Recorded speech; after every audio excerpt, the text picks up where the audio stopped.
On a tous déjà ressenti ça, non? L'impression d'être un peu perdu dans un monde qui va à 100 à l'heure. Mais aujourd'hui, on va explorer une piste de solution, une sorte d'antidote à ce sentiment-là. On plonge dans la troisième lettre de Silo qui propose justement un guide pour retrouver son or quand tout semble nous échapper. Et voilà, Silo met vraiment le doigt sur le bobo, hein? C'est exactement ça.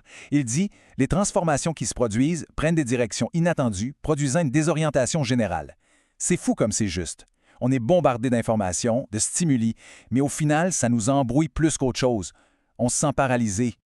OK, alors allons-y. La première partie, c'est de bien comprendre le problème que Silo met en lumière. On ne parle pas juste d'un petit coup de blues passager, là. C'est vraiment une crise de désorientation profonde qui nous affecte tous, individuellement et collectivement. Pensez-y une seconde. Le monde change à une vitesse vraiment vertigineuse. Et ça touche à tout. L'économie, la technologie, la société, même nos convictions les plus profondes sont brassées. C'est ce tourbillon-là qui crée une sorte d'instabilité constante qu'on ressent au quotidien. Et le résultat de tout ça, c'est ce que Silos nomme un sentiment d'incohérence. C'est quand on regarde autour et que rien ne semble faire de sens. Le comportement des autres et même nos propres actions, des fois, ça semble contradictoire, ça part dans tous les sens. C'est comme si notre boussole interne était complètement détraquée. Pas surprenant qu'on se sente confus ou même paralysé.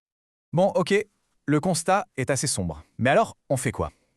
C'est là que Silo arrive avec une proposition qui est assez radicale, et même un peu à contre-courant. Il nous dit « arrêtez de chercher des solutions à l'extérieur. Le point de départ, c'est à l'intérieur de soi. » Et ça, c'est vraiment le quart de sa pensée. Dans ce monde de changement complètement désordonné, où on a l'impression que tout nous échappe, le seul vrai point d'ancrage, le seul levier qu'on peut réellement actionner, eh bien, c'est notre propre vie. C'est en donnant une direction à nos propres actions qu'on peut commencer à naviguer dans ce chaos.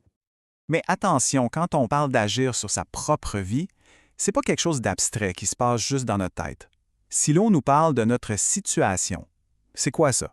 C'est notre existence bien concrète ici et maintenant. C'est nos relations directes avec les autres, la famille, les amis, les collègues de travail. Le changement, il commence là, dans notre environnement immédiat. Alors, comment on la trouve, cette fameuse direction? Silo nous propose deux grands principes. Pensez-y comme les deux aiguilles d'une boussole pour nous guider. La première proposition, c'est la cohérence. Qu'est-ce que ça veut dire? C'est simple, mais tellement puissant.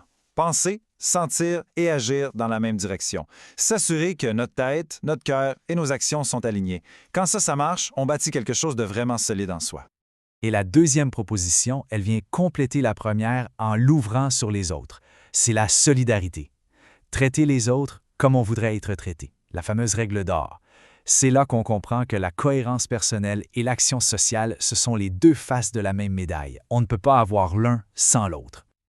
OK, les principes sont super intéressants, mais concrètement, au jour le jour, on fait comment? Eh bien, Silo ne nous laisse pas en plan avec des belles idées. Il propose une véritable stratégie pour mettre tout ça en pratique. La première chose à faire, c'est d'apprendre à distinguer deux types de problèmes. D'un côté, il y a ce que Silvo appelle les inconvénients. Ça, c'est les petits pépins du quotidien, les obstacles qu'on peut contourner. Mais de l'autre, il y a les contradictions. Et ça, c'est pas la même chose du tout. C'est des blocages majeurs qui nous font carrément dévier de notre chemin, qui inversent notre direction. Faire la différence entre les deux, c'est la clé pour agir de la bonne façon. Alors, sa stratégie, elle se base sur 3 étapes. Premièrement, la proportion. Ça veut dire mettre ses priorités à la bonne place, pour ne pas s'éparpiller. Deuxièmement, l'opportunité. C'est un peu l'art du bon timing, savoir quand c'est le temps de foncer et quand c'est le temps de reculer. Et finalement, l'adaptation croissante. L'idée ici, c'est de ne pas juste subir son environnement, mais d'agir dessus pour l'amener petit à petit dans une direction qui a du sens pour nous. Et c'est ici que tout se rejoint. Parce que ce travail sur soi, ce n'est pas juste une quête personnelle et égoïste. Non. Voyons voir comment, pour Silo, ce changement intérieur peut et doit rayonner sur toute la société. Ça commence tout doucement, comme une petite vague. En changeant positivement sa propre situation, en étant plus cohérent, on influence inévitablement notre entourage. Nos amis, notre famille, nos collègues. L'effet se propage, de personne en personne, et ça crée des ondes de changement.